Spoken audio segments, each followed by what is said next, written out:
Never mind. I'll just record.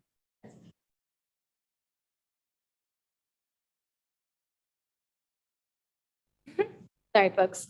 So I'm just going to take a moment to go over some Zoom logistics before we get started. This is a hybrid meeting. The meeting is being recorded for later viewing and might be live streaming on our YouTube channel. A copy of this recording will be posted on the city's transition webpage under past meetings and events. For today's meeting, we have closed captioning, American Sign Language, and Spanish interpretation available. To access Spanish interpretation, please click on the globe icon on the bottom of your screen and select Spanish. To access closed captioning, click on the CC button on the bottom of your screen. Committee members, please change your chat settings to everyone so folks listening in can follow along. Please remember that the meeting chat is part of the public record. For community members listening in, we have the Zoom Q&A feature enabled tonight. You can submit questions or comments through the Q&A function. We may not answer all of the questions during the meeting, but they also become part of the public record. At today's meeting, we do have some time held for verbal public comment, but as a reminder, you can submit written public comment at any time through our comment form online by calling 311 or by emailing us at transition@portlandoregon.gov. I'm now going to turn it over to Leah to review tonight's agenda. Thank you. Hello, everyone. Okay, so up for tonight, we'll spend the first 10 minutes on committee business, followed by public comment, like Julia said. Then we will have time for a few updates before we open it up for community members to briefly share insights on their community engagement activities. We'll spend the remainder of the meeting hearing about election methods and voter education. And before we adjourn our meeting, we'll close with a brief review of next steps per usual. Next slide, please. Okay, for committee business, David Burnell, Joe Hertzberg, and Fred Neal are unable to attend tonight's meeting. Next slide, please.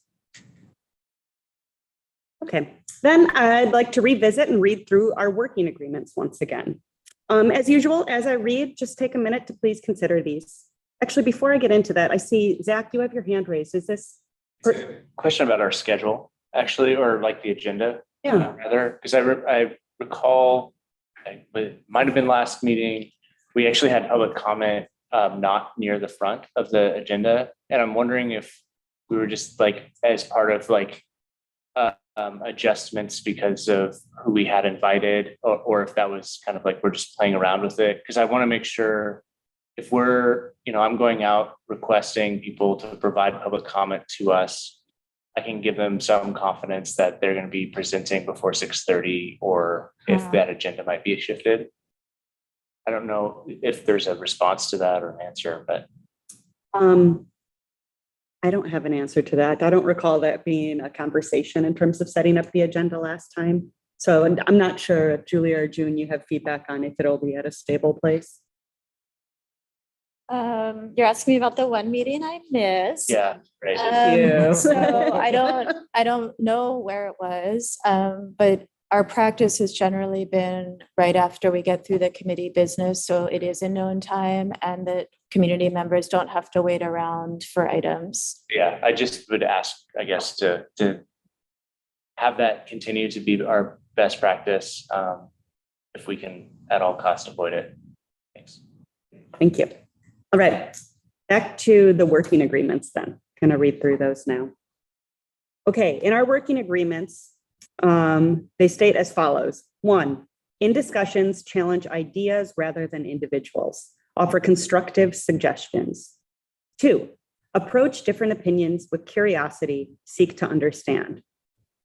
3, keep the needs and concerns of the local community and the larger region at the forefront of the work. 4, arrive on time and prepared to the best of your ability. Let the group know if you are unable to attend a meeting. The co-chairs will aim to incorporate tools for breathers. I always read this and think, we need to do more of that. So noted. 5, keep multitasking to a minimum. 6, keep focus on the objectives of the meetings. Utilize co-chairs to note additional topics for discussion by submitting topics in writing via email. Next slide, please. Great. 7, honor the decisions of the group. 8, contribute to the overall success of the group by finding ways to participate that best meet your needs. 9, step up, step back. Collectively work to ensure that every member who wants to be heard is heard. 10, embrace conflict and work with your fellow committee members and staff to find ways to give each other feedback. The co-chairs will aim to incorporate various feedback tools. And finally, 11, use I statements. And with that, I'm going to pass it back to Julia to introduce public comment. Thank you. So we do have some time held for public comment. Folks are able to sign up ahead of time. We didn't have anyone signed up ahead of time. So as is our normal practice, we were just going to pause for a minute and see if there's anyone in attendance who would like to give verbal public comment. If you do, and you're on Zoom, you can just raise your virtual hand and we can promote you into the room. And I'm just going to wait for a few seconds to give folks a minute to consider that.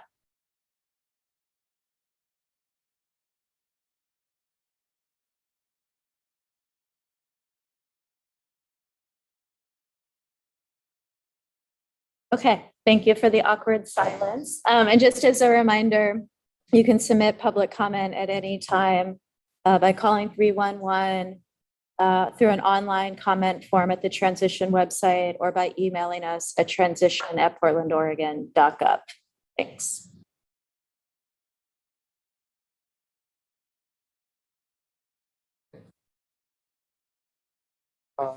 Next slide, please. Great. Hi, everyone. First, we have 3 brief updates before we invite the rest of the GTAC members to share any brief updates or insights on their community engagement work. First, we're going to hear an update from the work plan work group. Then we'll hear an update from the city organization work. And then I'd like to bring up an item related to facilitating a public forum. Please keep each update to 2 minutes. Let's start with the work plan work group team. And Mavi, you have an update for us? Yes, good evening, I do.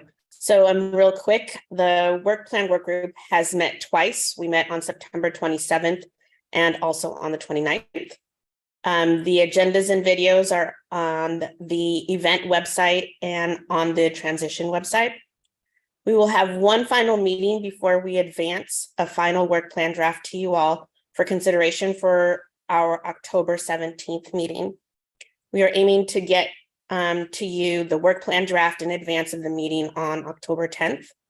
And we are drafting the work plan based on the items from Mike Jordan's letter to the committee dated May 4th and the City Council Mayor's letter to GTAC dated August 24th. You can expect the work plan to include major scope areas, associated tasks, deliverable deadlines, and other important dates to the government transition. Thank you. And thank you, Mavi, and the whole work plan work group for the work you're doing on this. Next, we're going to hear about the city organization work. June? That's me. Hi, everyone. I'm June Reyes, she, her pronouns. I work on the transition team. And we wanted to share a few updates on the draft city organization chart. First, we want to recognize that a lot of GTAC members provide briefings to neighborhood associations. And in the last meeting, GTAC voted to write a letter of support to extend the public comment period to the end of October.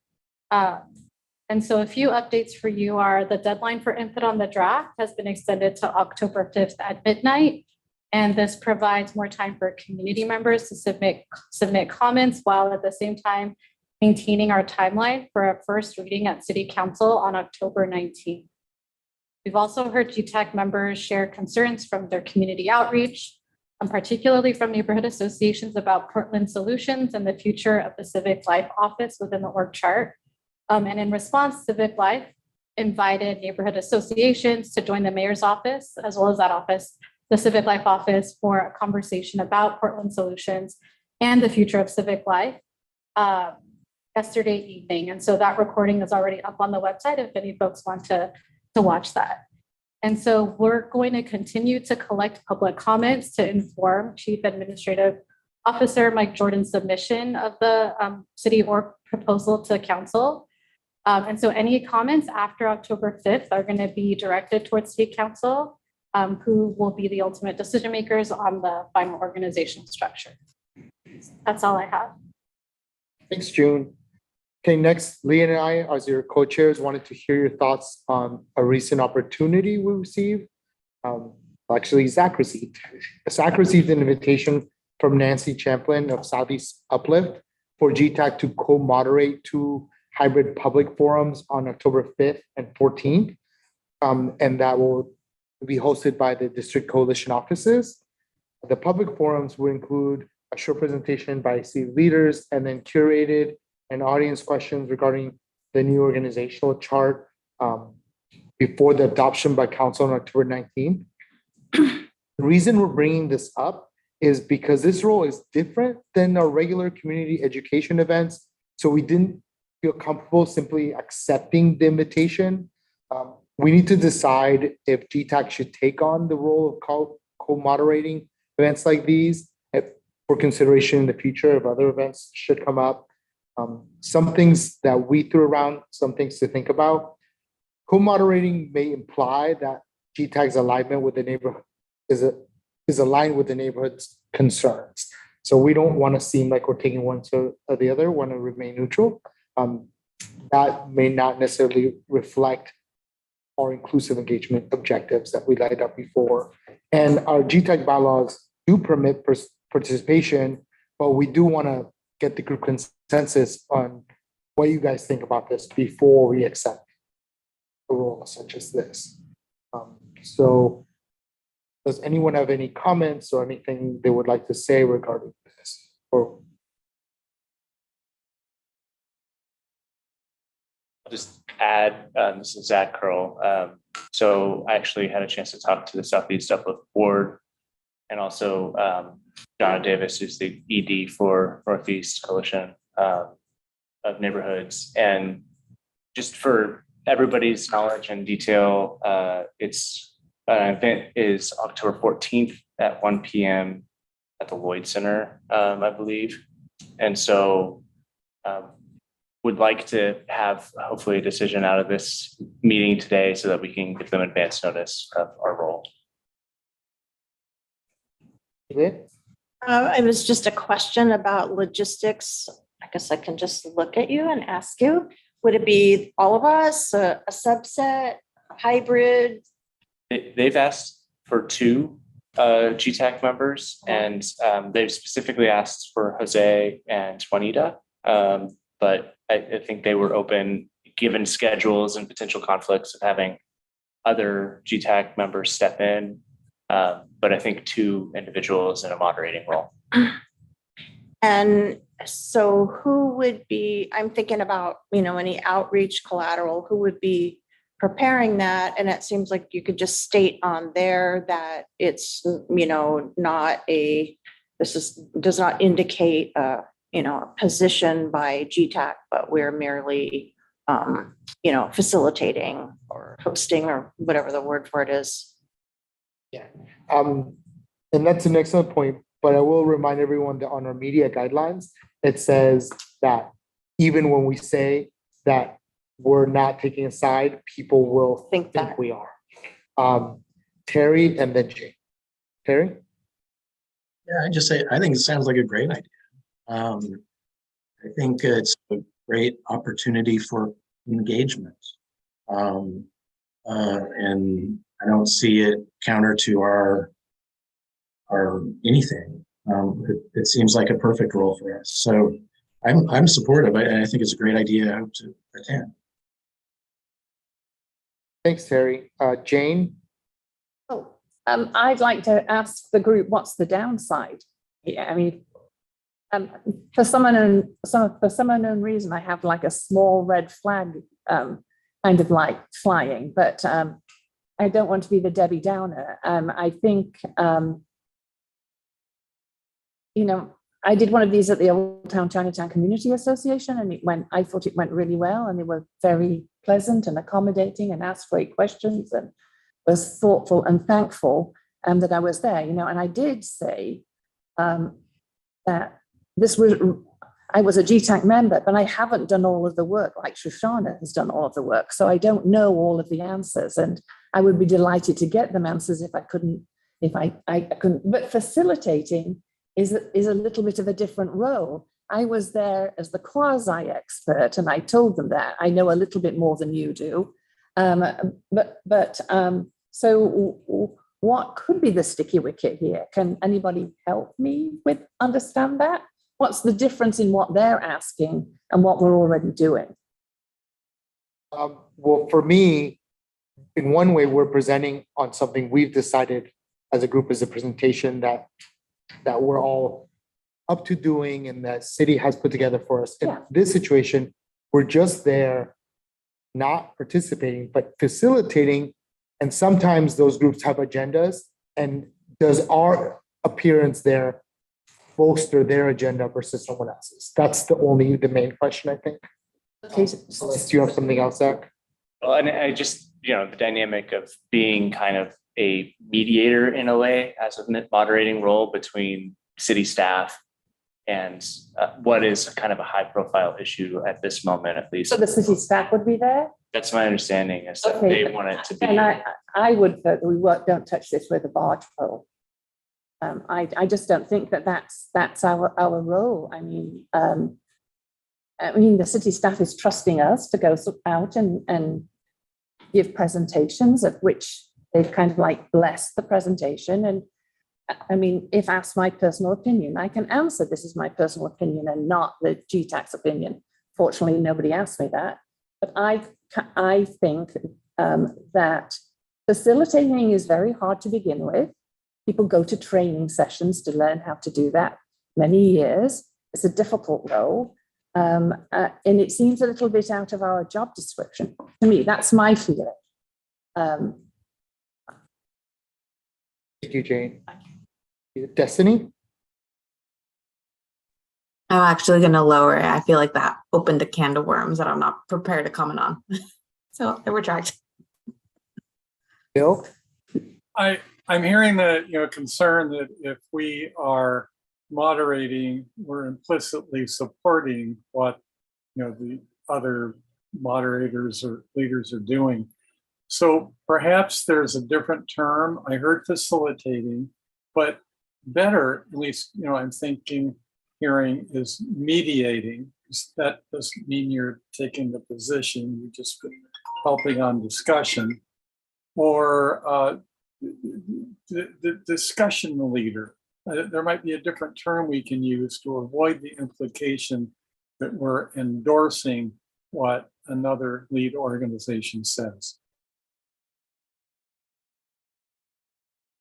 Thanks, Bill. Are there anyone else that would like to comment? Does the staff want to weigh in at all on what you think about this?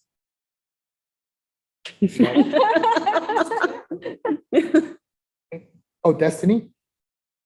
I kind of, so knowing a little bit more, like I feel like as a young woman of color, I think it's great that an organization is asking Juanita and Jose to go facilitate this place, their agenda, their meetings. I mean, while we're not supposed to take a side sometimes, or if we're an official body, a lot of people here are local leaders. And I feel like maybe speaking on parameters of what is the role, what is the agenda, I think it would be great to have GTAC show up in communities based on some, community feedback of like, what are we even doing? Are we really doing community outreach? Are we really showing up in city council? Like things like that. So I think this is a good experiment to see what we could do. And I think it's an opportunity that shouldn't lightly be missed. Yeah. Thank you. I feel some hesitation around it. Nothing that I want to stand in the way of people doing it. My hesitation comes from, it is a different role that we've been being asked to fill. And it's my thought that if we say yes to these groups, we have to say yes to every other potential group that comes up, that asks us to come forward and moderate anything for them. And I'm not sure that we're prepared to do that in terms of capacity as a committee. And like, I think that's actually the consideration for me, is this isn't a one and done thing. Anytime any group, regardless of if we agree with them or not, or, you know, whatever it may be, asks us to do something, we need to say yes, I think, or else we are showing, we're not being neutral in it. So my concern lies there in that it steps outside of things a little bit with it. That said, I don't want to stand in the way of things. If everyone else is like, this seems like a great opportunity and it's something that I want to use this group for, I support that. Thank you, Leah. Juliet? Yeah, I'm kind of with Destiny. I think we should treat it as a trial run and then debrief afterwards and see what Juanita and Jose think about the experience. My concern is more that we just might be spreading everybody too thin.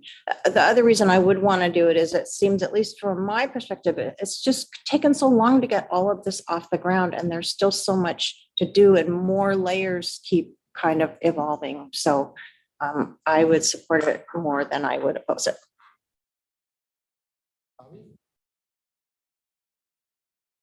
So I might just be repeating what everybody has been saying, but I understand both sides in terms of yes and no. I will say, though, it is an opportunity for us to be in front of the community, which is something that we have all said collectively is that we want to do.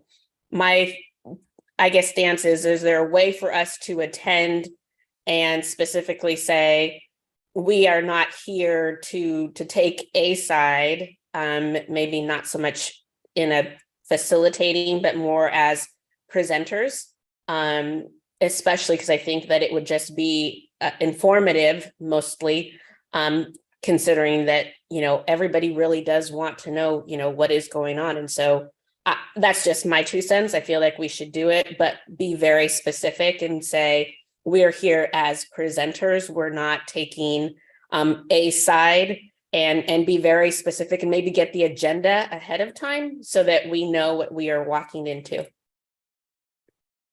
Thanks, Bobby. And I will say, from someone who's done some of these, and I know Leah has worked with other groups to be a presenter, the amount of time it takes to be involved in one of this can vary greatly, and it can mean lots of meetings beforehand. It can mean lots of preparations, or it's just you presenting to a neighborhood association. It might be just you looking at your presentation, you know, the first time maybe longer, the second, third, fourth, fifth time, less and less.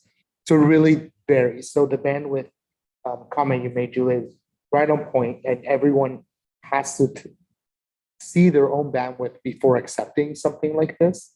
So what I'm going to ask is that we just vote to see which way you're leaning and have it be not just accept all of them, but accept them if we are able. Like if there are people that can do it, then we'll try to do it. You know, we can't just, like Leah said, we can't take this one and then say no to everyone else from now on. We have to consider all of them at least. So if people think that, yes, we should consider them from here going forward, do you have a question or is that a vote? No, it's one clarifying question. Go ahead. So my understanding of the brief of what we are to do as GTAC members is to present information, all of the information regarding the work that the city has done. We are presenters. So in this particular role, who's doing the presenting? So just Zach, my understanding is that, so I have not gotten clarification from Jonna about how it's settled out. You know, their original design is to have city staff present. Okay, and so they're looking for somebody just to sort of to introduce the city staff and take questions and all of those kinds of deals. Okay, so that sounds more benign than I initially thought. But by the same token, it's not the brief. The brief is to free up city staff so that we can go and give and reach more presentations. But again, if Juanita and Jose want to go to do that and as part of their outreach, because it also says that we can do other things, just make a note of who you're going to see and going to talk to I'll back off that and say it's cool. But I do want us to remember what our brief is, which is to share information, and information to community organization is often better and gentler from other community members like ourselves.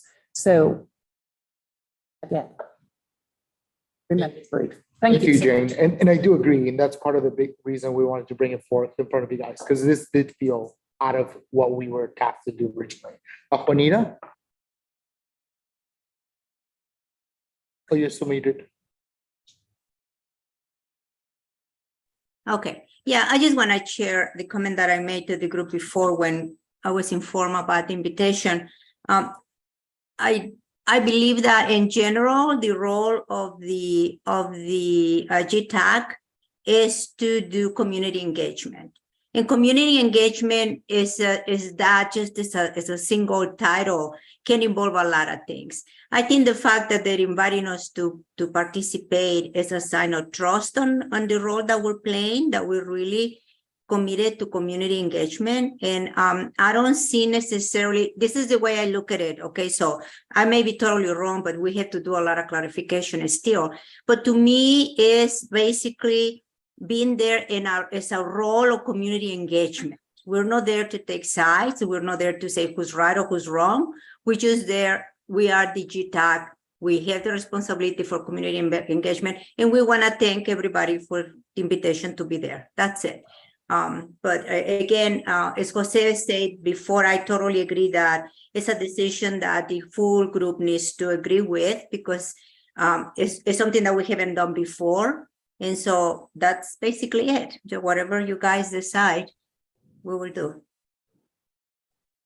Thank you, Juanita. Okay, any other comments before I go to the vote? Do we want to do roll call, just hands? Oh, Destiny? I just want to, I think, chime off of what Juanita was saying, is that I feel like a lot of community engagement right now, the way I'm seeing it in our group, is that we're going to the spaces we're used to and know. And this is opening up a channel of community, reaching a hand out and being like, hey, we're interested. We would like you to show up and communicate with us. And so it might be also a further discussion of like, is this an opening of an equity lens of like, we're no longer just serving people we know individually, but that the community knows of us, our body as well, and want access to that other than just a public comment at 6 p.m. right on a weekday. Thanks, Destiny. Okay. Actually, we're just going to do hands because we don't need to do roll call because this is official, not official recommendation. So if you agree that we should consider these things and do them if we're available, please raise your Zoom hand and then we will count the Zoom hands.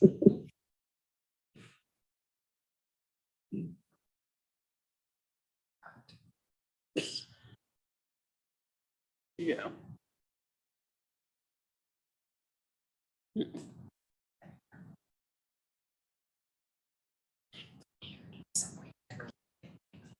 think that's a yes. I abstained. Okay, so it passes. So we will consider them. So if we get any of those kinds of requests, they'll go to the people, the appropriate people. Sometimes those requests come for very specific members of GTAC. Sometimes they just want the co-chairs. Sometimes they just want someone on the team. So you guys will hear about it when we receive it. Okay. Yes. Go ahead. Okay. Are we done with this portion? I think so. Okay. Yeah. We actually have a little bit of extra time, which is exciting, you all. A rarity. But speaking of community engagement, one thing that we talked about wanting to get on the agenda more was people reporting back, just some quick stories. We don't have time for anyone to give a 5-minute presentation, but if anyone wants to take just a minute to share about some engagement that they've done in the past couple of weeks to month, if they've gotten any specific feedback that they want to share, just had a positive or particularly memorable experience, I'd love to hear it. It looks like Lori. Yeah, I wanted to share. I've met with 2 different business groups. I just have a friend who's involved in them and got me in front of these 2 different groups. And a couple things that I noted. With one of them in particular, there was a lot of suspicion and cynicism around the ability of this change to improve service delivery. I also ran across some misinformation around ranked choice voting that tried to dispel. But then this last one that I did, I felt like the group was really engaged. Well, both were really engaged and appreciative of having us there. But I was so surprised, and this was a group of about 18 business people in the Northwest Industrial Business Area. I was so surprised at their lack of knowledge around anything to do with the charter amendment. And so it was just a lot of education, like basic education. So it made me feel really good to be out there to be able to provide that information, because they were interested and excited and wanted to figure out how they could continue to stay engaged. So I felt like we were really providing a good service there. Thank you, Lori. Zach, are you wanting to share? Yeah. So I, as obviously got kind of sucked into the district coalition offices this past week and had several presentations and conversations with them and some neighborhood associations. I think that there's a couple things that I want to share. There's still, even after our meeting presentation yesterday, still a lot of uncertainty and a desire to reduce the ambiguity of, what the role of district coalition offices are going to be in Portland Solutions. Understanding that it's now shifting. There's a lot of comments about why is it under the mayor, and now that's kind of been erased by the announced changes. But I think that's really important. There's also a lot of concern about some of the changes in code coming forward. I did not have full understanding of what specific codes under the kind of like hierarchy, but one of the codes obviously is 3.96, which is the Office of Neighborhood Involvement kind of code. And it has some specifics that took 5 years of engagement before that was actually passed. And so the fear and trepidation about the amount of code changes happening is that it's going to be significantly less time. And then the last piece is with the changes, the forthcoming changes of moving from 7 to 4 district coalition offices, really being aggressive and early and often and engaging with the community and district coalition offices about the RFP and like understanding what the parameters are of what's being asked for the role and that kind of thing. The thing is, there's a lot of obvious concerns because for many of them, jobs are on the line in many respects. So, Thank you, Zach. Juliet and Jane, we've eaten up our free time for now. I'm going to put you down for next time to be able to share. And if there's time at the end of the meeting, perhaps we could come back to you too. Okay, thank you. Okay, Jose, I'll pass it back your way. Thank you. Okay, we can get the slides back, please. And I think the next section we're on is election methods. And for this section, Sophia Alvarez Castro and James Eccles will provide a brief background on election methods. I'll pronounce Eccles correctly. As the city of Portland will host its first election using the new geographic districts and ranked choice voting in November 2024. So I'll just turn it over to Sophia. Thanks, Jose. Hi, everyone. Good to see you all. Sophia Alvarez Castro, Assistant Democracy Manager with the transition team. It's good to see you all again. So as I mentioned, we thought it'd be good to give you a quick overview of the new election methods before we kind of dive deep into voter education. So let me move on to the next slide.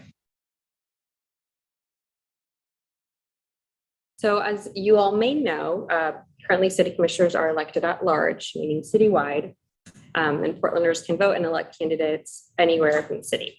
So starting in the November 2024, we're moving to multi-member based elections. So Portlanders will have 4 geographic districts with 3 members elected to represent each of those districts. districts or geographic areas smaller than the city. And only voters within those geographic districts can vote for the representatives in their district. So the Independent District Commission, the independent community body who was tasked with preparing the district plan, adopted its official district plan for the city of Portland in late August of this year. So as you can see on the screen, District 1 is the most eastern district. District 2 is that northern district, yellowish tan color. District 3 is the inner southeast district, and District 4 is the most western district. So per the charter mandates, all districts will be running in the November 2024 election.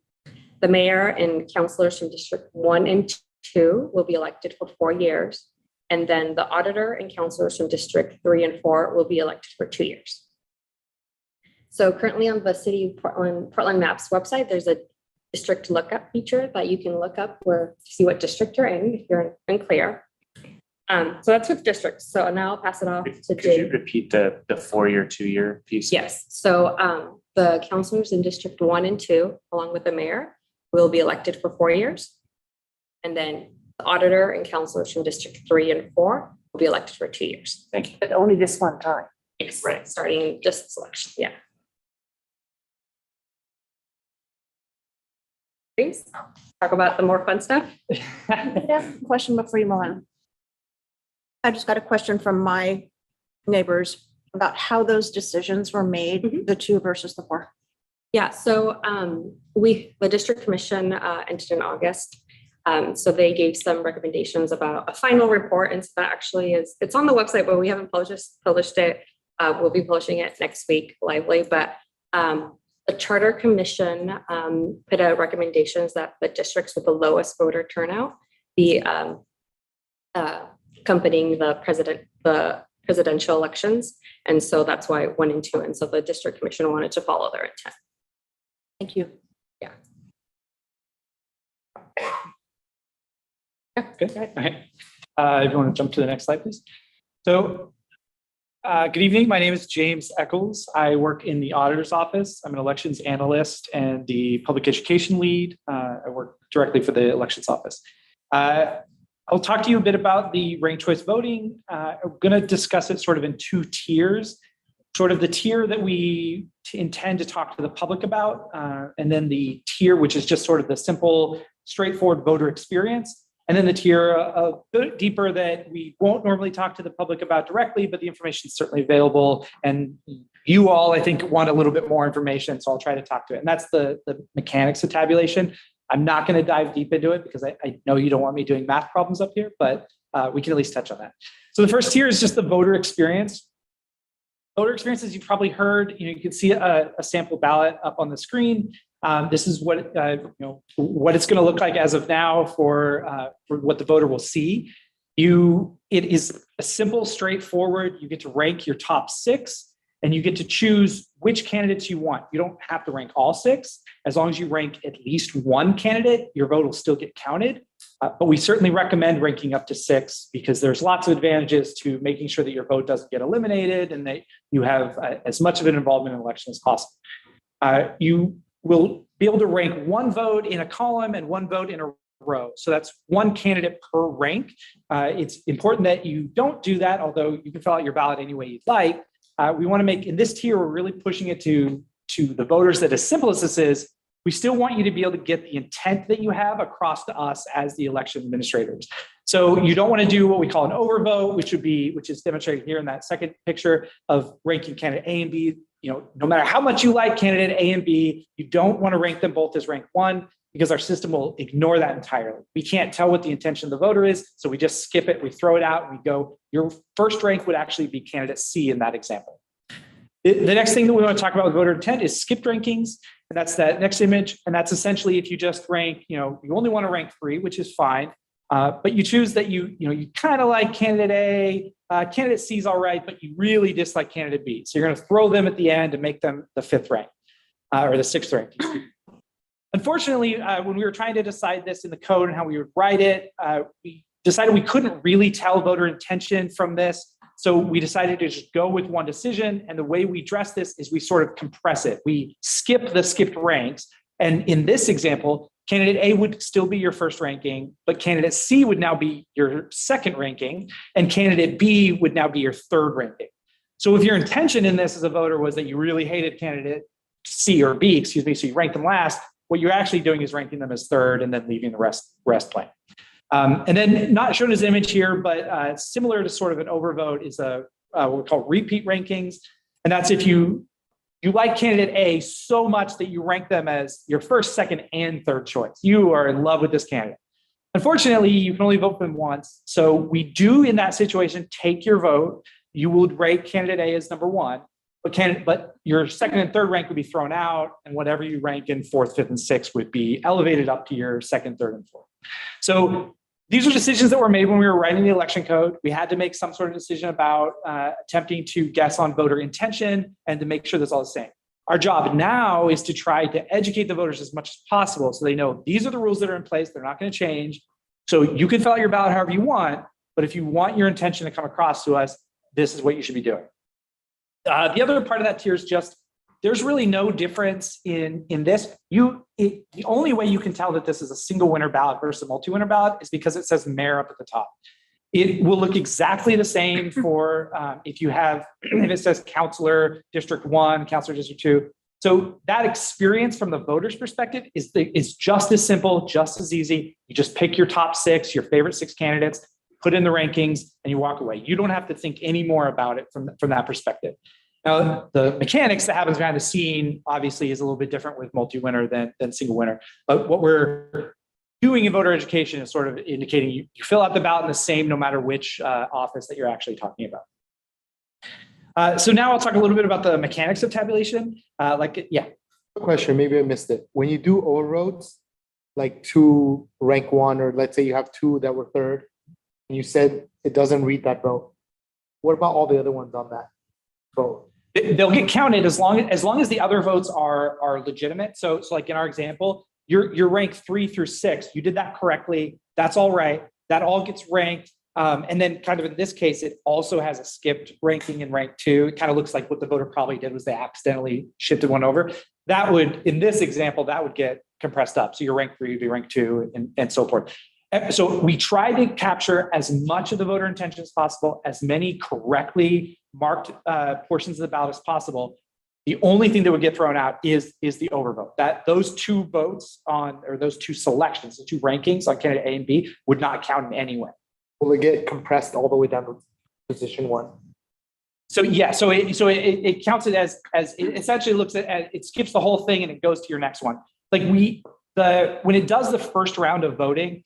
The first round of voting, especially in single winner, really looks largely like a normal contest. We take all of the first rankings and you do your first round based on that.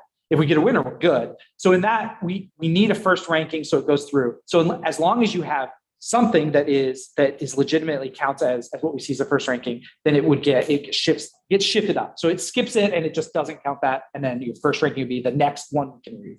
Yes. Okay, great. Any good? Okay. Just one question. When you say we read it this way, does the computer read it this way? Yes, when we tabulate it, it'll be done by a computer program. I don't really want to get too much into this, but obviously we can do hand counting. So we is the election officials. However that is done, it is normally done and nominally done by RC Tab, which is the software that we have that counts that system. The software that the county has. Okay. All right. Yeah. Is that? Yes, that sounds. I mean, I had that question. How much is it costing to reprogram to run the computer programming in order to be able to do this complexity, and how can we believe, following the sagas that went on during the last election regarding computer reading of votes, how can we trust that? So that was the question. So I'm also putting that worm in your ear a little bit to say that that's a big piece. People are frightened because things are changing. They're right. They'll work this piece out much easier than we think. The big trust piece is the harder part.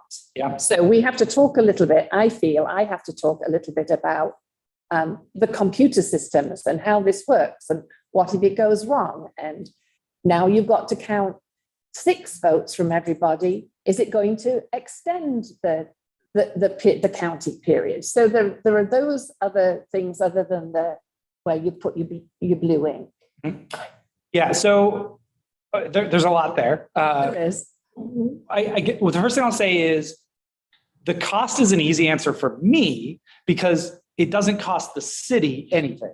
The city doesn't pay for that form of the election. The county does. Absolutely. So it's in deep shit right now in every. And fortunately for me, I would direct any questions related to the cost of recreating that software or getting certified to the county, and that's something that they would have to answer. There's certainly costs involved, but it's not anything beyond the standard. Software is certified, software is updated. And they're using the same Clear Ballot. They're not changing their vendor, so it's not this massive. Okay. But I don't want to talk any more about that. That's something the county would have to. We digress. I also have a question from Amy. Yeah, thanks. I'm just wondering if you're going to be able to give us a walkthrough of a typical commissioner ballot. I don't see it in the slides coming ahead, and I'm just hoping that before we move on to voter education, we can make sure that all of us really truly understand the questions that we're going to be answering from the public about, say, a typical commissioner race when multiple candidates are being selected from the ranked choice voting. Yeah. So hopefully I'll answer some of that in the next one I'm going to address, because I'm going to talk about dive into a bit of the mechanics and deal with some misinformation. And hopefully that may answer some of your questions. We also will talk later about our plan to address some of that. And we absolutely have a platform that we use that is able to simulate walking through that through a multi-winner ranked choice election using the exact same algorithm that we will eventually use to decide the election. And so that can be a great tool, and I'm happy to direct you to that resource later. It's a public tool that we'll refine for our own uses, but you can use it now just to kind of see, like visually, see the data and see what's happening with the votes. And I especially found that really helpful. So hopefully, if this doesn't answer, I can direct you to that at the end, and then anything further.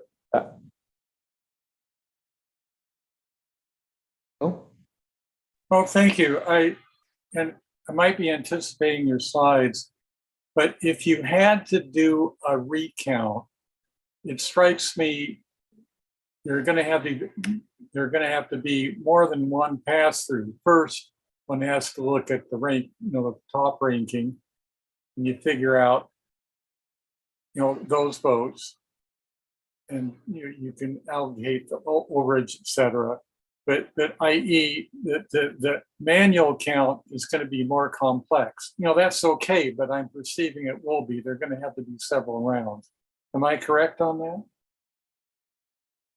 So what I'll say is the code created by the city is the same regardless of whether it's done by a computer or done by hand. The math does not change. What is counted out happens exactly the same no matter what is doing. We like legally you can't change what the computer has to do what is written into the election code. For more further questions about the process for a hand count and if that was going to happen, that's really something that the county would want to answer directly, and I would refer you to the county in that. Do you actually want to speak? Okay. Well, we are fortunate enough. I thought he wanted to stay as an observer, but we're fortunate to have the man who is best able to address that. So I can pass it off to the director of Multnomah County elections. Hi, everyone. My name is Tim Scott. I use he, him pronouns. So, I mean, I don't want to blow up the agenda, but going back to the question of cost on the software, I actually don't have it off the top of my head, but I think it's in the neighborhood of $150,000 for the upgrade to the software system that we already use. As James said, we're not buying a whole new system. We're just getting a software upgrade. And the software company is, incorporating Tally software that's open source and already available and used in lots of ranked choice voting elections. So they're improving the wrapper on that basically. And that's already, our application is in for the federal certification process. They've submitted source code and they're doing penetration testing already. So we're well into the campaign to get that software certified on the federal level. And then state certification will happen probably early summer next year once it comes out of the federal campaign. I feel like I'm skipping over something, but as far as recounting goes, as James said, I'm just going to back you up. I appreciate that. With single winner ranked choice voting, a hand recount would happen the same way as he has described and as one of the speakers imagined.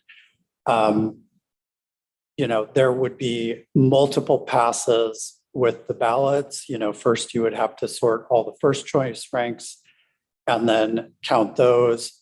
And then you would, depending on the outcome of that, you would go to the second choice. It would be extensive and expensive to do a hand recount. I don't have a ton of experience. I mean, I've administered elections for 20 years in 2 states. I've done a lot of this, done a lot of hand recounts, but I've never done a ranked choice voting recount. I've heard it described. I've talked to John Arndt, who's the director of elections in San Francisco. He's described multiple volumes of procedures for this. So we have a lot of work to do to come up with the what if on recounts. But for single winner, we would do it the same way. For the multi-winner, we're still in a place of trying to understand how that would actually take place because of the fractional transfer of votes that happens for the number of votes over the threshold.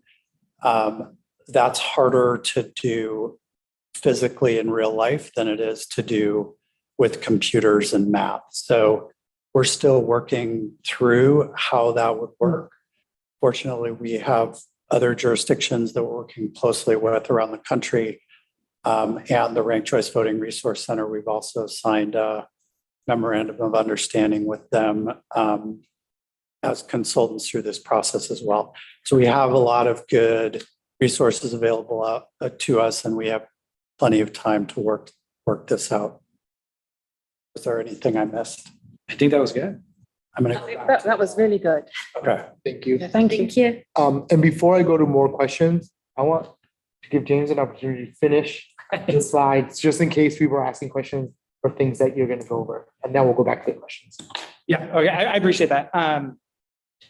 Where was I? So that's sort of the tier that we talk about with voters. I understand there's going to be deeper questions, but those are not the types of things we're going to have on like a 1-page. Those are not the types of things that we put front and center, because the majority of people sort of want to understand the voter experience. As they have deeper questions, we absolutely will answer those and have those available.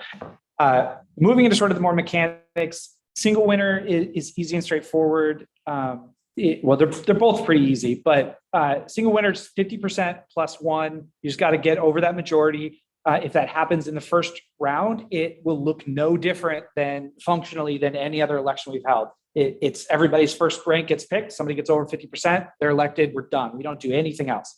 If for whatever reason you don't get to that, then we just eliminate the lowest vote and we do the next round. So we go to another round. Their votes get moved to the second vote or wherever they are, third, fourth, whatever they've marked on their ballot. And then we do another round. We see if anybody got over 50%. You continue forward, just eliminating. It's easy, straightforward. It's easy to explain, I think, which is nice. But then there's multi-winner in the candidates, and I think that's where you wanted to get a little more into that and better understand that.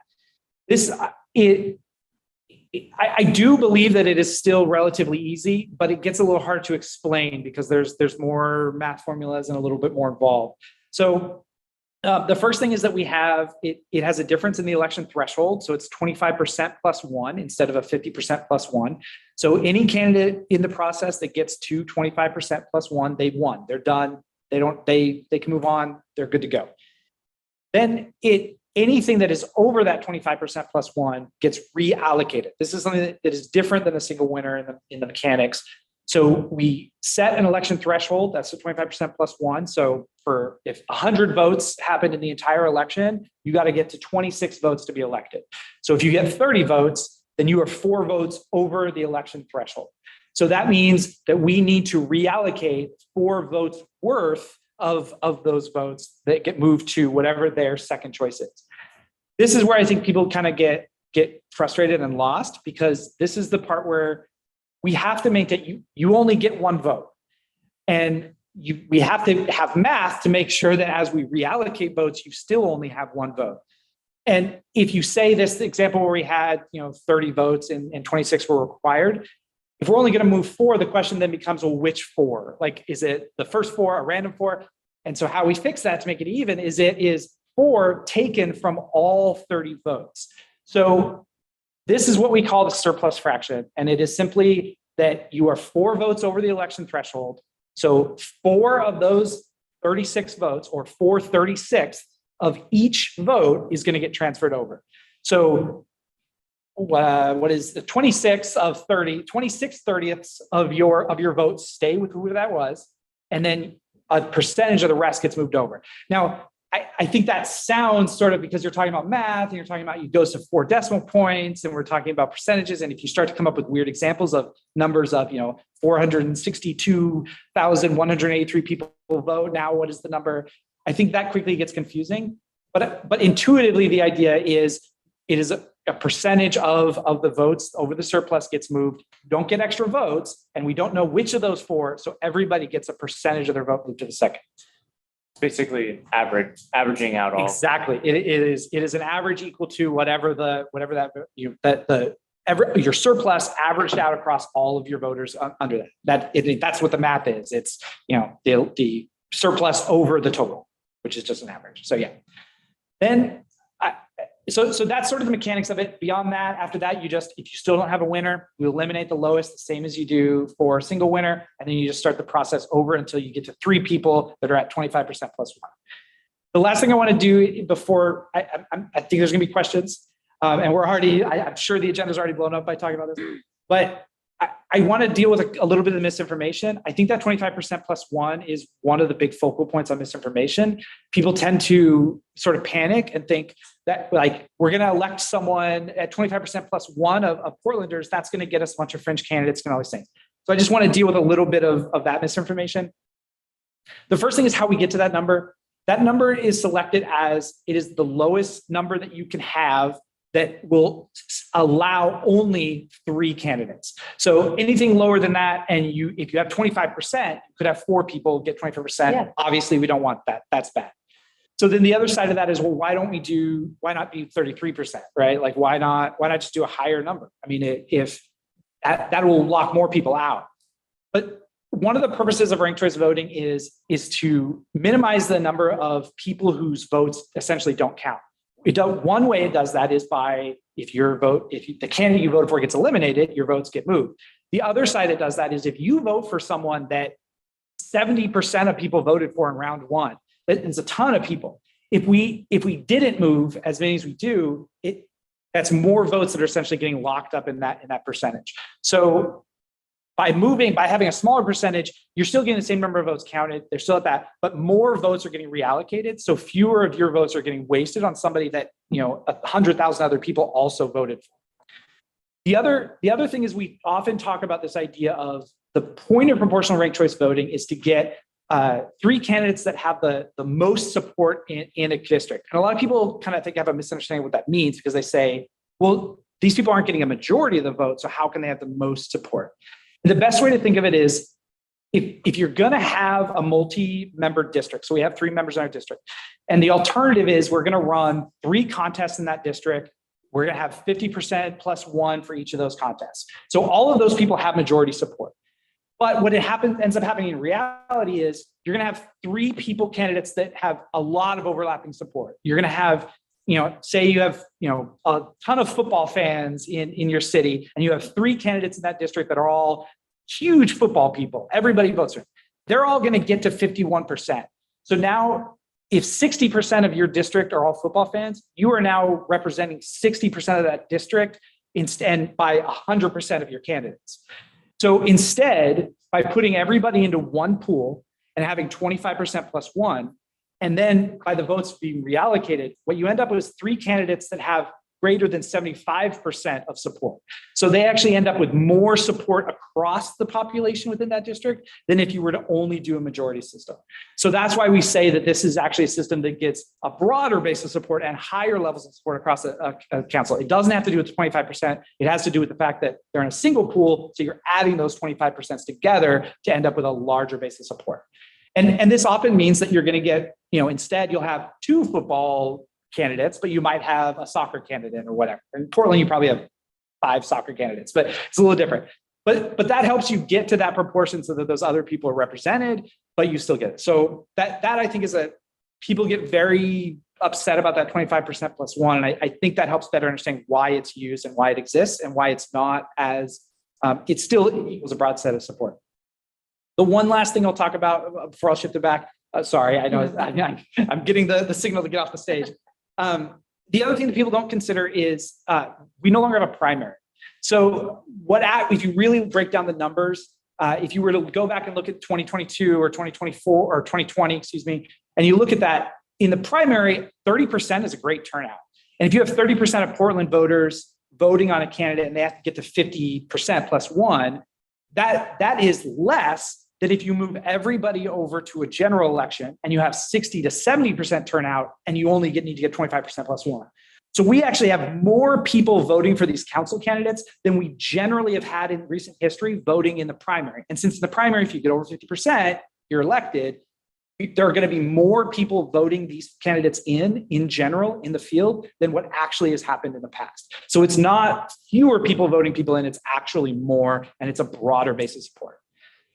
It took a while to get there, but hopefully that helps deal with some of the misinformation and deal with some of the mechanics. Thank you, James. Actually, I thought that was a really good overview and covered a lot of questions I always get about ranked choice voting, so I appreciate it. I see questions, but we're about 10 minutes over in this section. Do save your questions though, because we're gonna have questions and answers at the end. So we'll spend the rest of the meeting talking about voter education campaigns and how to educate Portland voters on the ranked choice voting and on district-based elections, and then we'll have questions. So we'll probably have time to hit the questions you have now. I just don't want to do them now and take away from the future. So now I'm gonna pass it off to Sophia to introduce the voter education. Yeah, and I'm going to take a second to invite some of our other voter education partners to sit along the table with us. But yeah, thanks for that overview, James. So the city's really committed to developing a really robust, nonpartisan, multilingual, and accessible voter education campaign. So to frame our voter education, we thought it'd be great for you all to hear directly from the partners that are working on voter education and opportunity to hear from them directly. We're all working collaboratively and leading different components of voter education. So part of our partnership, it includes folks on the petition team, the auditor's office, Multnomah County, and then our partners from the Hard to Reach voter contract. We all look forward to working with you and your voter education subcommittee to help plan and co-develop some of these strategies. So with that, I'll just pass it off back to James to talk a little bit about what the auditor's office and we can go there. Yeah, James Eccles, you've already heard me. I just want to talk about very briefly, promise, about the auditor's office role. So auditor's office houses the elections office in the city of Portland. So we essentially are going to be the permanent body that will maintain elections. We administer the elections. So we wrote assisted, with other stakeholders in writing the code, and we sort of own that election code. And then when it comes to voter education specifically, past 2024, we'll own something more broad, but the thing we need right now is candidate education. So we have a number of programs that I'll get into later, but that's really the auditor's office wheelhouse right now is candidate education. Ready? Hi, everyone. Nice to meet you. My name is Scotty Sherrington. I use they and them as my pronouns, and I lead the voter education program for the Multnomah County Elections Office. And hey, everybody, I'm Samantha Gladue. I use they and she pronouns. I'm the director of the Voter Education Collaborative based at the United Way of the Columbia Willamette. And I'm Grace Ramsey. I use she, her pronouns, and I'm the co-director of Democracy Rising. And together, we're part of a collaborative strategy for voter education with hard to reach Portlanders. And we each have really extensive experience with voter education, both in Oregon and nationally. In the past, I've run an organization that conducts large nonpartisan get out the vote for young people. And I've been conducting voter education around ranked choice voting in both single winner and multi-winner ranked choice voting for over 10 years in over 20 jurisdictions. Yeah. I'm really excited about how we'll be working together along with a communications partner to develop materials for a voter education program with trusted community organizations as messengers.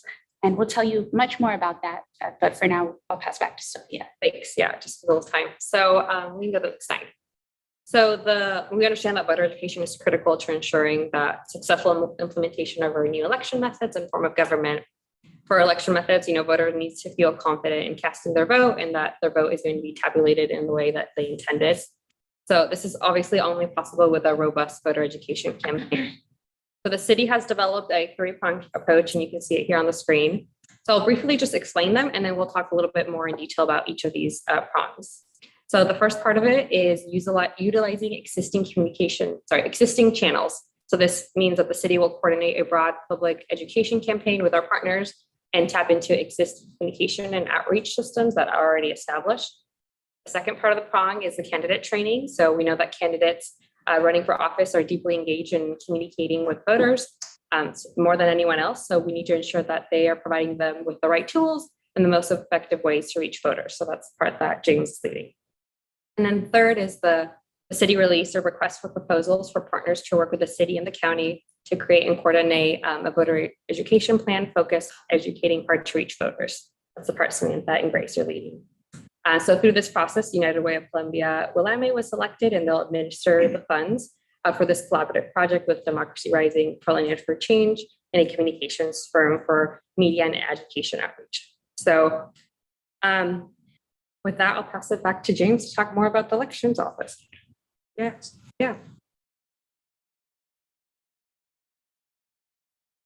Great. Thank you, Sophia. As Sophia mentioned, candidates have a vested interest in reaching out to voters, engaging with them as much as possible, and specifically speaking to them on the topic of how to vote. You can jump to the next slide if you want. We want to utilize this potential to get our message out, but we also understand that candidates are going to have these conversations regardless of our involvement. So we need to work with them early and often, make sure that the information that they are going to pass on is as accurate as possible. As candidates start working on elections long before voters care about elections, we specifically want to fight potential misinformation from the beginning. The candidate education prong of our plan is already underway. More of this section of the plan may develop later, but today I want to speak about a few key projects and objectives that we're working on and would love your feedback on how to improve. The first one is a project you have hopefully already seen. That's our 2024 candidate guide. Producing information on how to file to be a candidate is nothing new for our office, but we wanted to expand on that.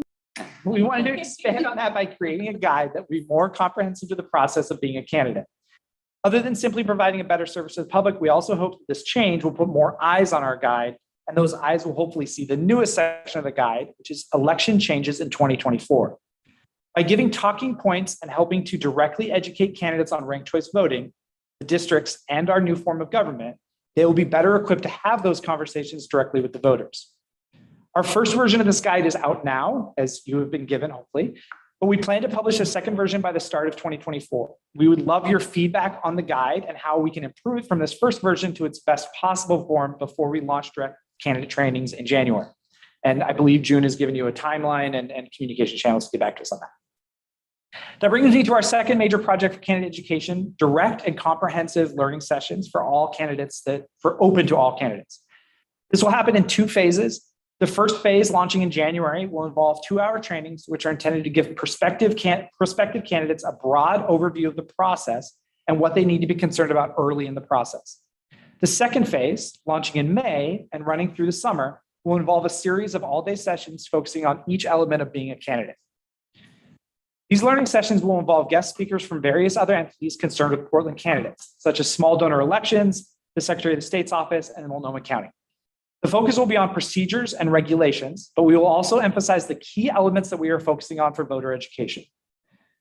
We also will continue to work with partners that give separate candidate trainings to make sure that our messages are aligned and are looking for ways to involve more Portland organizations which focus on candidates.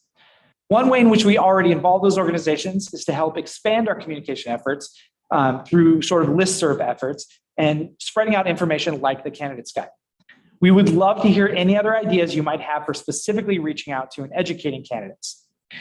Another potential outreach specifically for you all is we've just published our election ARAs. So this is the rules that talk about how you need to file and waivers and fees for that. That's out to public comment. And so it's online, and we'll get you a more specific link so that you can all go directly to that and get feedback on that. And then we plan to engage more directly with the voter education subcommittee on outreach and events and doing sort of training the trainer events so that everybody's on the same page and talking about the same stuff. I'll now pass things to Samantha Gladue with Portland United for Change and the project manager on our voter education contract to speak about our efforts focused on hard to reach voters. So on the next slide, you'll see here, like as Sophia described, our work is focused on educating hard to reach Portlanders about the new voting districts and the election system. This is a collaborative effort with United Way of the Columbia Willamette, Portland United for Change, Democracy Rising, and a communications partner. And we're focusing on these priority populations that are on the slide. So those are named in the city's RFP for this contract. And these are Portlanders who are Black, Indigenous, API, Latino immigrants and refugees, seniors, disabled, minority language, housing insecure, residents of neighborhoods with turnout below city average. There are three main components of our strategy. The first is nonpartisan voter education materials with unified messaging. We'll also do coalition outreach and subgrants and a paid media strategy. And I will pass to Grace to say more about messaging. Sure. Yeah. So a best practice from across the country is to make sure that as voters are getting this message several times before Election Day, that it's unified and it's cohesive and they're getting the same message over and over again so that it's stickier. So we're going to work with the city, with the county and partners as well to develop nonpartisan voter education materials that are accessible and educational for all Portlanders. And then we will be distributing those materials in a number of different ways. We want to be really attentive to the different ways that different communities access their information. And to do that, we will work with partners on the ground who are in communities and really have their finger on the pulse so that we know exactly what is going to be most efficient. So we will send out an RFP for those organizations and they will receive subgrants to do that work in their communities. And then finally, we will also work with paid media with emphasis on culturally specific media to place ads where the Portlanders that we're trying to reach will see them and are most likely to see them. So expanding on the coalition outreach and subgrant strategy, that will include an RFP process, which will launch in early 2024 with a selection committee comprised of our collaborative and city staff, and MOUs that will specify the outcomes and requirements for nonpartisan voter education to be separate from any candidate work that an education partner might do. Absolutely. I mean, training is a massive part of what we're planning to do with organizations, right? One, to make sure that we're super clear on the divide between 501c3 and 501c4 activities, and that there's no confusion, kind of a really, really clear distinction between the two, but also making sure that we're hosting training so that they're really comfortable with the voter education materials that we're creating. So that's not just, how to give that basic explanation, but also best practices for how to talk about these things, frequent questions that they're going to get and kind of the appropriate answers for those based on whoever they're working with in that situation. So really making sure that there's consistency throughout, that we are giving correct information, regardless of the language, regardless of the situation, what we're doing for our education. And I wanted to keep our part very short and sweet so that we can have robust discussion and time for questions. So that's all that we have prepared. So if we didn't cover something you want to know, please ask. But I'll pass it to Sophia to talk more specifically about the GTAC involvement in voter education. Yeah, so we can go to the next slide. So the last leg of this three-pronged approach is tapping into existing communications and outreach channels. So this is the part of the strategy where we really need GTAC's help and want to be able to co-develop the strategy with you all. But what we're thinking of potential activities, you can see some on the screen, but having a elections website or landing page, having a mock election platform, sharing our communication materials and educational materials on our social media platforms, having materials placed in community centers, libraries, joining tabling, community events, neighborhood association or business association meetings, and giving educational briefings or hosting community town halls or forums. So this is a really the strategy, again, that we really want to be able to co-develop with you all. And to kind of wrap us up, the next slide. Here on the screen, you can see kind of some of the different ways that we'd love GTAC's involvement in voter education. So like I said, helping co-develop that last strategy that I touched on, reviewing materials, staffing events, helping share our different materials, recommending approaches for candidate training, giving advice and updates from the election code. So really to wrap us up, we wanted to highlight some other ways that you all could help support on the ongoing voter education strategy and budget. So to wrap us up, I'm gonna pass it off to Deborah Scroggin, our elections and special project manager, to share a few last remarks. Deborah, you're on the line, I think. I am. I'm here. Hello. Hi, everyone. My name is Deborah Scroggin, longtime GTAC video watcher, first time guest speaker. Thanks for having me. So yeah, I oversee the city elections process and in particular are part of the electoral transformation in 2024, but also everything else we do on a day-to-day basis in elections. And just speaking about long-term voter education, as you all probably know, it is required in the charter that we do periodic voter education. What that looks like, how it's resourced, where it's resourced exactly, with what types of staff and contracts. We will really like to engage you all on and the subcommittee on how to ask council for that so that we can be successful, yes, in 24, but in 26 and 28, et cetera. So we are developing those, but we also want to make sure to involve you in the midst of all of that. James mentioned a number of other ways to be involved in the intermediary points. We have a lot of different engagement opportunities, whether it's rules, I can put in the chat if you don't have it, or candidate filing process that we just put out for public comment, whether it's hiring, which we'd love to involve you in as well, some temporary staffing, and our candidate guide, which we're really excited about. So thank you all for your engagement, and I will hand it back to folks and look forward to talking with you soon. Thanks. I think that wraps up our presentation. Okay. Thank you. So I guess, now we have time for questions. So anyone who had questions before, please feel free to raise your hand again. And we will take questions now. Zach? I have a lot of questions, but I'll keep them one at a time and see if we have opposite. So James, thank you for your presentation. That was really articulate, and I wish I was able to articulate as well as you did the ranked choice voting when we go out in our community. So if you have like talking points that you want to share with us, that would be phenomenal, actually, would be really, really helpful. Anyway, so you were talking about the candidate training. So this is a question about the candidate trainings in January and like the summertime frame. I missed, is that a voluntary or mandatory training for filed candidates? Yeah, so well, first let me say I'm only articulate because I talk about this over and over and over and over and over again.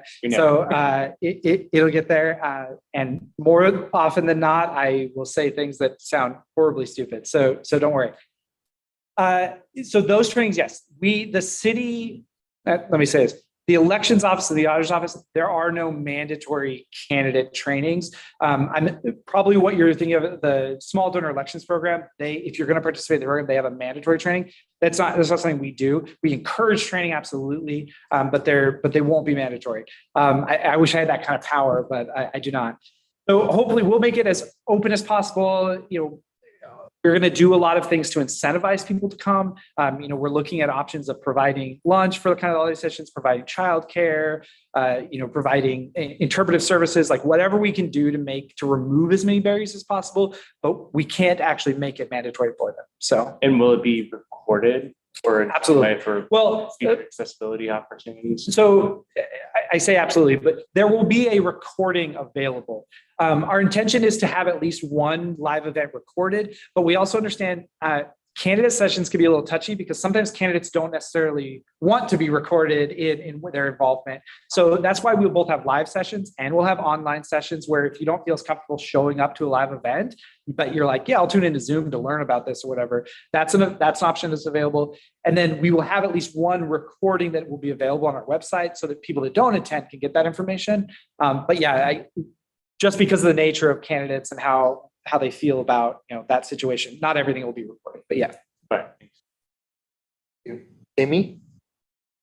Thank you. This presentation is excellent. And because I have so many questions, I am curious if perhaps we might be able to dive deeper into some of this in that voter education subcommittee and perhaps have some of these guests back to inundate them with questions more in like a focus setting just around this, because I think we could spend a couple hours just on some of these questions to prepare our team for the education that we need to do. Yeah, in short answer, absolutely. We can definitely get in more detail in the voter education subcommittee. And I think we can even probably offer some trainings for folks who are really out in community and want to, learn everything about RCV, everything. So.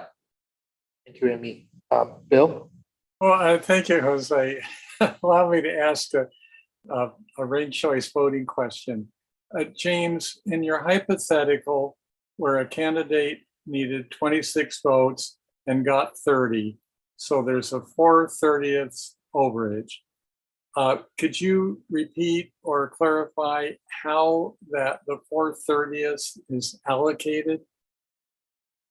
Yeah, so just for the ease of math, let's assume that all 30 of those ballots have both a first rank and a second rank, and there's no question there.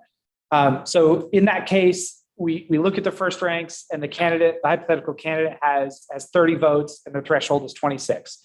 So we have a surplus fraction equation essentially that is written into our election code. I think it's the first time I've ever written math formulas into an election code, but it was a fun doing that.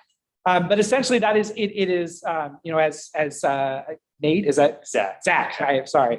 Pointed out, it's just an equation to get to an average. So it is the number of votes over the election threshold. So you just end up with 4 divided by 30. Whatever that ends up with, we go to the 4th decimal point. That's just what we've written in a code, so we don't end up, because it can get tricky later on. We don't end up with a massive thing. So we have 4 decimal points. Then you take, so then you're going to all right, now we're going to look at the second vote. Every single second vote for all 30 of those individuals, you will take whatever the percentage is of that over, so 4/30, and you will put that much of their vote into the next one. So in the computer, what this ends up looking like is, say all of those people, their second choices were all for the same candidate, candidate B. Then that works out great because you'll have exactly 4 votes that get transferred over. But say that, some number of them were candidate B, some number were candidate C, it'll go by 4/30 of a vote, or whatever that decimal percentage goes to, will be until you have. So if there are 10 of them, then it's 10 votes times 4/30 gets you to how many votes are actually going to be transferred to that person. Can I offer something, Claire? Yeah. For a voter, one thing that I'd say if I'm talking to them without, on the other side of that, so that is a wonderful explanation. It is perfect. No notes. Excellent. For a voter, the way I talk about it is your vote is $1. And if your favorite candidate only needed 90 cents of your dollar to be elected, you get to spend that 10 cents on the next candidate. So that's how it works from the voter perspective of just if they didn't need all of it to be elected because they're so popular, you get to spend a little bit of extra on the next candidate. So there are ways for voters that it's easy and quick to talk about this, and tons of different anecdotes we can use. Yeah. If I can ask a follow-up, okay, if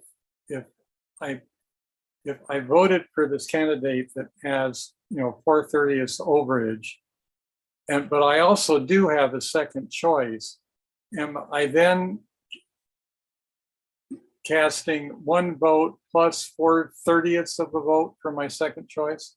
So no, because to use this dollar analogy, your vote is getting split now. So you will only ever have 1 vote, $1 worth of vote, but 90 cents stays with your first candidate, and then 10 cents goes on. And that essentially what's left behind will add up to 26 total votes, because that's what the election threshold is. So it adds a percentages of each person's vote till you have 26 votes equaled exactly.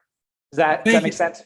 Yeah, thank you, James. So yeah, if I voted for the candidate, that gets the, 20, 5% plus one, then one doesn't look at my second, third, and fourth choices because I've already contributed. Yeah, I mean, the 430, it's yes, but that's it. Right. That Yeah, makes yeah, sense. yeah. Yeah, it will look at the rest of your votes to reallocate the percentage, but only 430s. Yeah, if that, yeah. Thank you. Terry? Yeah, this is always great, these explanations. But I wanted to talk or ask a little bit about how voter education efforts, misinformation is going to handle things like campaigns out there saying, vote for one, only one, and that's me. Is that misinformation, or is that a campaign strategy that you have to let go? I'm sort of interested because I'm 90% sure you're going to see that sort of campaigning in very crowded council districts. Either vote for me and only me with a bullet, or vote for me and my friend in any order, but nobody else. Is that campaign information or misinformation? So it's a great question. I will first give my answer, and then I'm going to pass it to Grace, who will be able to give a better answer, simply because of our roles.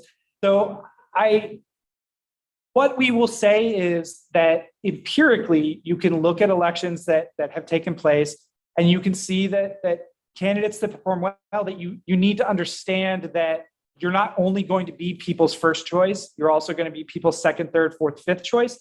And you can empirically look at the evidence of what that strategy will do, and that you can make the choice based on that.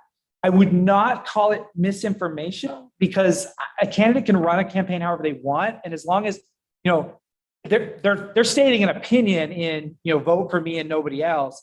Now, if they were saying if you vote for anyone else, your vote is lost, or something like that, where they were actually stating something that was factually incorrect, that's absolutely where we would want to identify that was said, identify the piece of the misinformation, and put something out that your vote's not lost by voting for somebody else. In fact, in ranked choice voting, if you vote for somebody and they don't win, your vote gets transferred. So your vote doesn't get lost. You get more options for your vote getting transferred. So that's sort of the answer of pointing to empirical evidence and sort of what happens to correct the misinformation. But I'm guessing Grace may have a better answer.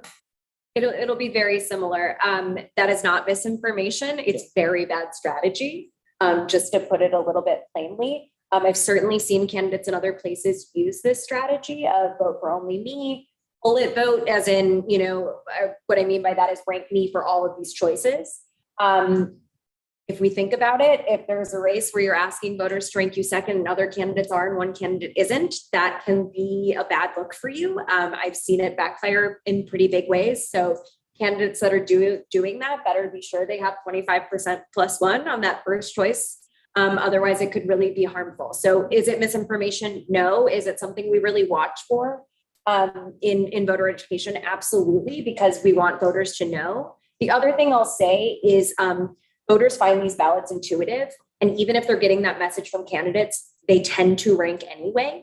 It tends to be something where when they receive those messages, even if it's rank me and my friend, oftentimes they will say like, I like you, I'll rank you, but I'm not ranking your friend because you told me to, I'm going to rank how I want to. So I think sometimes candidates can underestimate voters a little bit and how intuitive they can find the system. And I have seen that backfire.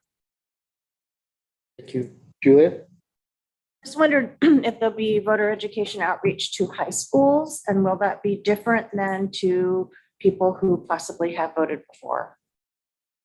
I will also let Sophia talk to this because I don't want to hog all the time talking about education. But as it turns out, I was at Lincoln High School today, and they have a math special projects program, and they wanted to learn about the new voting system. So we went and talked about it's the first place outside of here that I've actually been asked to talk about the math behind ranked choice voting, and their eyes didn't immediately glaze over. So yeah, it's we're doing it already. It's certainly part of, we're going to have a broad base as much as we can. I don't know that it's in a lot of our specific plan, but I certainly think that there's you can, in, Multnomah County, you can register at 16 to vote at 18, and that's something they really push. And so I think 16, 17, 18-year-olds are in high school. There's no reason why we shouldn't go in and help them understand like what's going to be happening. But yeah, if you want to talk I mean, more. I would say the only thing I would add is that that's part of the strategy that we'd learn and work with you all to develop. I think that's a great avenue to share information. So absolutely. Thank you, Leah. Thank you. My question is about people who don't have a stable address or a permanent one. It's my understanding currently that when that's the case, people can go to Multnomah County offices to pick up a ballot. But with district-specific elections for folks who either live outside or just are hopping to different facilities or homes to stay with people, how will they vote in this new system? Thank you, Leah. That's a great question. And for voter, it comes back to the voter registration role. So folks can register, and all they have to put is where they physically live, and that could be an intersection. So we will use that physical location that they provide us with to determine which district they're in. And then, of course, folks can choose a mailing address that is separate. That mailing address could be in a different district, but it's where they register their primary residence at is where will determine which district they're in. And is it easy to update that residence? It absolutely is. Once you're registered, you can go to the Oregon Votes website and update your information at any time. But if you are a first-time registered voter, most of the time you need to go either through the DMV or to get a paper form from one of our offices or any of the Multnomah County libraries also. But after that, updating your registration is very simple. Thank you. Thank you. Destiny? Thank you. Great presentation. One of the questions I had, and I think we talked about it in one of our first meetings as GTAC, was the budget for voter education. For the hard to reach voter education, is the budget, do you feel comfortable that you'll be able to reach the communities that you're looking for throughout the next year? Feel well prepared for that with the budget you have? The budget could always be higher. Something that multiple people have remarked on, whether it's city councilors or community leaders, is that when you divide $675,000 by the number of registered voters, and the city of Portland has that number for the 2019 special election posted on the website, it comes out to like 64 cents per person. And of course, that's the big Portland community as a whole. It's not just the hard to reach Portlanders that we're really trying to zero in on, that were outlined in the slide deck. So it will be more proportionally than 64 cents. But I'm really looking forward to how the GTAC can partner with us as we strategize about how to make sure that there's big investments in voter education so that we can do this justice. Lori? I wanted to thank you for the presentation. Thought it was extremely helpful, and also wanted to give a shout out to your resources online on the transition website. That I think the videos and the text are really, really helpful. And I've studied them because I feel like I've gotten a lot of ranked choice voting questions in my community outreach. But I wanted to ask a clarification. One of the things that I see in both in the press, and I heard it in one of my engagement opportunities, was around our unique form of ranked choice voting, and that it's different than Multnomah County. And is it unique on the proportional part, or I guess you call it proportional, or I forget the other term that's used for when we're voting for 3 in one election. But that's supposedly sorry. Multi-winner. Thank you. Is that only unique because we are unique in voting for 3 candidates in one district, as opposed to having single races for each? Or are we truly unique in the use of proportional voting? I know that it isn't used much in the United States, but is that just because we have 3 candidates in one district? Well, I'll give a brief answer, then I want to pass it to Grace, because we're fortunate to have someone who has been at previous jurisdictions where they have a very similar system. But what I'll say is unique would not be the right word. I mean, if you take all of the formulations of everything that we're doing with government changes and all of that, Yeah, Portland's going to look different, but every single city that's going to be true for if you look at each piece of what it is they've put together to create a system. So I just think it's sort of misleading to call it unique in that way. Certainly, we're borrowing from people who've done things before. We worked closely when we were developing the code. We had conversations with Ranked Choice Voting Resource Center was an incredible tool for us. And they've done the same thing. They've written the code in other jurisdictions. We borrowed a lot of code from other jurisdictions. Minneapolis has multi-winner ranked choice proportional voting. And, we borrowed a lot from them. We talked to them about the process. There's other, Cambridge is the same thing. Like they've done, Cambridge Mass has done it too. So no, it's not the first time that it's being done. Minneapolis is a very comparable population to Portland as well. So is it common? No, I mean, I can't stand up here and tell you that everybody's doing it. But certainly we were able to borrow from those that came before us and be able to talk to people who have been doing this for years and have been experts in it. And sort of understand that. And the idea has been around for an incredibly long time. It's not, somebody didn't come up with this, in a university, a year and a half ago. So, but I think Grace will be able to better speak about what's being done on the national perspective because she's been there. I think several people came up with it at universities. They just thought they came up with it for the first time. And a lot of people already had. So, I mean, this is a system internationally that's obviously used in plenty of places. Australia is one example. And various others you can look into if you'd like to. There's a lot there. But in the US, yes, I've worked in several jurisdictions where they use the proportional form of ranked choice voting. Multi-winner, it has a lot of different names. I just call it ranked choice voting. I kind of view it all as similar things. Yes, the process on the back end is a little different, but for voters, it's the same thing. See the candidates, rank them in order of choice, get results.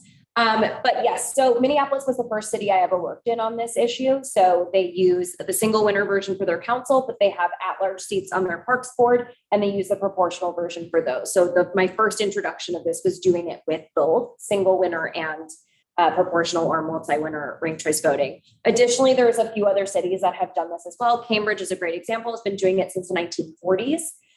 Then you have East Point, Michigan, Palm Desert, California, as well as Albany, California.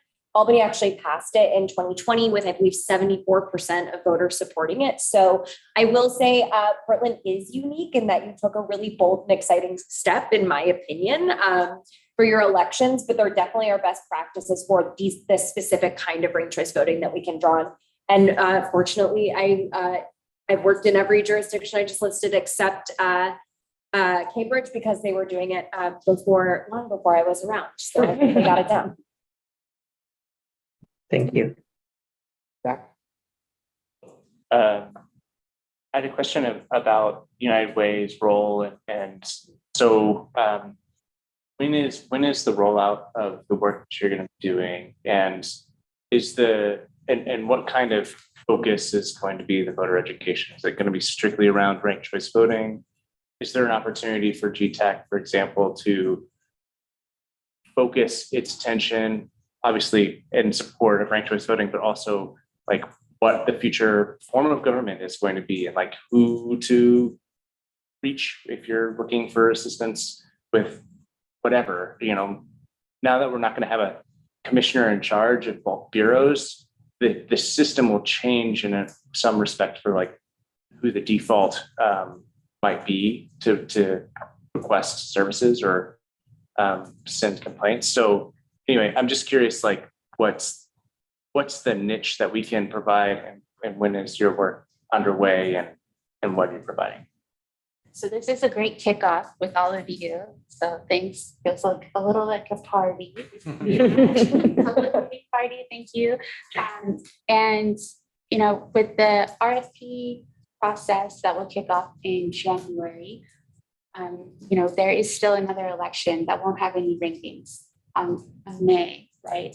So beginning in June, we want to have the community strategy launched with events in place, full coverage, big focus on summer and fall leading up to the election. And we will be focusing on like the 1-2 of, hey, we've got voting districts and here's how you use your ballot. But of course, many of those conversations will require some of the backstory, like why do we have districts? What does this mean? And we hope that community partners will be able to facilitate with their base, their constituency, the important updates. But yeah, there's a huge valuable role for GTAC with your already created presentation, to add this to it. And I think that together with your subcommittee, we can really strategize to make sure that we have the full city covered to the biggest extent that we can. So thanks for asking that. We're really excited to collaborate. I actually have a question, and it might not be for you guys, but you mentioned backstory, but and I've gotten this question twice. So I know it was because what we passed in the charter, but when you tell people that, that's not an answer they like. Why RCV versus STAR? Why not STAR vote? Well, I mean, at the end of the day, and I think maybe somebody from the transition team can speak to what the Charter Commission spoke about and what they had. I mean, even some of your staff might be better able to answer this than me. But it is, I mean, there are benefits and downsides to any system that you put into place. And in this case, the Charter Commission, they weighed lots of options and they looked at what is being done in places.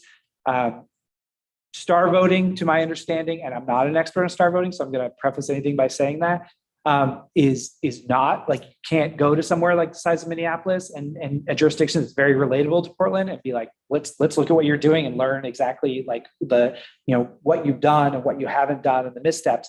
So it'd be a little more like implementing a newer untested system. That said, I think as much as you don't want that answer, it is, this is what the Charter Commission has a duty every 10 years to do a lot of research and to hear feedback. The community was involved in that feedback. So it's not just, the Charter members decided this and put it to the vote to the people. They involved the community every step of the way in presenting to them ideas. They weighed those ideas, they researched those ideas, they listened to experts talk about those ideas. And then I think it went to a vote and had an overall, landslide victory as far as passing. So I think it's a little bit the answer you're not looking for, but I do think there's that also. I think saying it in that way sort of belies the nuance and the work that the Charter Commission put into involving the community in that decision and doing that research. And then I just think that there's not as much there. So. Can I make one quick? So this is I get this frequently in places that I work. And one thing that can be helpful in these conversations is you have inevitability on your side. This is the system we're using now. So it is totally okay if voters like another system or like the old way of doing things, whatever it may be, but we need to make sure they understand what their ballot's going to look like and how to use it. So in that situation, I tend to pivot of saying, totally understand your thoughts. That is completely appropriate. You are entitled to feel however you feel, but I need to make sure you know how to vote November of 2024. And this is how we're going to do it. Yeah, and it's actually very helpful to know that STAR isn't used in cities of the size that we compare it to. I didn't have that information when I got asked those last two times, which is why I threw it at you, hoping you'd have something like that. Thank you. There was a question in the chat that might be a quick answer. How does the overall voter education budget compare to a typical year? This year's budget compared to a typical year, if someone knows the answer. Well, what I can say is that the county can talk to what they do every year for voter education because they have a system in place. They're the premier in the state for voter education. The city has not done voter education in the past. So prior to the charter having a requirement to hold periodic voter education, we didn't do it. Obviously, if somebody comes to us and asks us, we've had passive information available. We would certainly direct them to where they need to. And we've had candidate education in that we have had, a candidate guide available in some capacity, and we've helped to do outreach about how you can file and things like that. But voter education hasn't existed. So there hasn't been a budget for it. And this is sort of the first time that it's being done. Does the county have anything to say? I can say that, so we've had our program in place since 2014, and the majority of the budget of our program goes to staffing, which was only one person. So that was only one person for the entire Multnomah County voters, which at the beginning of the program was roughly 350,000 registered voters, and now we're approaching 600,000. So we're up to 2 FTE now, but comparable to if you look at just the cost of the hard to reach voter contract, that is significant compared to what Multnomah County normally spends on voter education. So I think it's a significant investment to make initially, but it's that ongoing, I think, is, why our intention at the county is to work very closely with the city, since we're sharing the same voters now for the first time in education, to make sure that our efforts and our resources are really spent well, and certainly the messaging needs to be collaborative. But I think this is a pretty good investment, but to that point, it does need to be an investment that's made over and over again. This is voting behavior, especially when you're talking about once only every 2 to 4 years that folks are seeing these ballots. It's going to take you a long time to get that habit built up. So that continual investment is going to be very important on the city side. Amy? How are we proportionally spending the available new budget on the general kind of voter education compared to the hard to reach voters? Just what percentage of the overall budget will be spent on the hard to reach? Yeah, so we have the hard to reach voter contract that Samantha and Grace are working on, and that's $675,000. And then for this fiscal year separately, we have another $200,000 for voter education for anything else that we want to do, any strategies that we want to implement together. And that's what the city has. Then obviously, like as Scotty pointed out, we have overlap a lot of voters. So there's also some amount of money that's being put in from the county that they already have their money that's going to many of the same voters. And then the auditor's office also, like, our budget for candidate education is separate, so we'll be funding that. I don't have an exact number for you, but certainly it's something we could put together and have for you at a voter education subcommittee. Awesome, thank you. I did see another question in the chat from Terry. Terry, did you want to ask your questions? No? Okay. He's good. Okay. Anyone else have any questions? Jane? I'm just going to channel the other Amy who's not here. I think that there's fabulous things to be done here with a media plan. I think that we're going to get some really great media people who will do a lot of work on our behalf if we ask.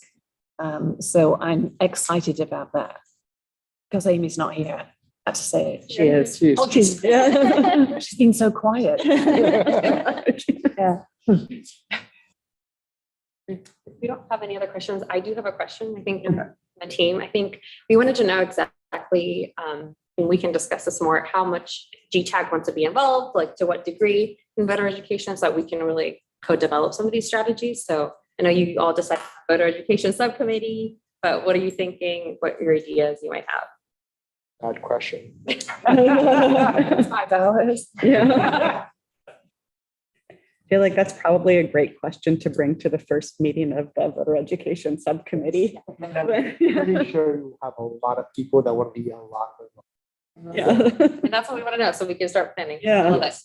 Well, maybe between now and that first meeting, people could start thinking through those answers. And if it would be helpful to you, we could start to collect them. If you email them to co-chairs and Julia, so that we can start to give you more information on how we can be resources. Yeah, and if you have specific things you are looking at that are more time sensitive that you want opinions on, you can send them to us. I will happily give you my opinion and pass it on. So other people can also give their opinion. Not light on opinions. I think what would be helpful to me, and I've signed up for that subcommittee, would be between Scotty and Grace and Samantha, would be and within that budget constraint, to be able to kind of like say, here's our sort of like outline, here's our master plan. And here we are short of resources where we think that you might be able to drop in.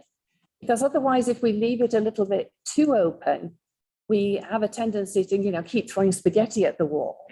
And so I think that you're also smart, and certainly you have great experience. That you say, in the perfect world, this is the plan, and these are the holes because we don't have enough money or we don't have enough resources. This is something that you might want to do or to help us with. I think that would work for me. before I go to Juanita, I'll also say, not just things that you want an opinion on, but I think someone asked for like talking points.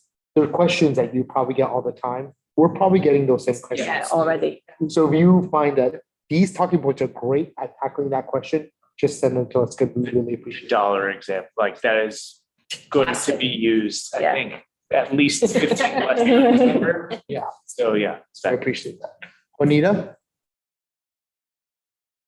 Mute. Muted. Oh, still muted. You're muted. Sorry about that. I always do that. I just want to thank you for the great presentation and to say that I'm really excited to hear all your plan and all of the training that will be provided to the committee, because I think that is going to make it so much easier for the committee to truly, and for the rest of the team to truly participate effectively in the voter education effort. So thank you. Okay. Anything else for Patrick Julia? Well, I'll just say that just in answer to the plan, that is something we're actively working on is, each of the stakeholders has their own plan, but we're trying to create it. We need all of the overlapping Venn diagrams to work out so we don't miss anybody and we don't, spend 90% of our resources on 3 people. So somewhere in the middle of that is the right plan. And hopefully, if my understanding is you're meeting starting in November is the voter education subcommittee. So by then, I think we will have at least a draft of something that we can start talking about. And we want to involve you in that plan too. So it's not going to be a final plan. It's a draft of what we want, and then we can involve you and get your feedback and report. Yeah. Thank you all so much. It's good to see and meet most of you. I'm hopeful that we'll be seeing a lot more of each other.